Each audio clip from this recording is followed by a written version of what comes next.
Give me the scissors. I have no time I'm recording. Hindi, pantali ng buhok mo. Huwag mong kalimutan to. Dapat pinalagyan ka nito, ha? Okay. Hindi. Okay. Dede, patanggal. Natin dyan. Akala niya daw kasi, tumawag sa akin kanina lang, mga alas 4:30. Tatapusin natin ng 1 week, kaya pumayag siya. Eh, magdadalawang linggo na tayo ngayong Miyerkules. Bali, ano lang naman po eh. Isang araw, isang butas.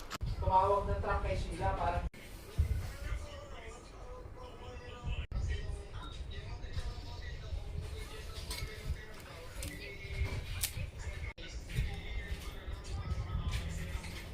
papaubos.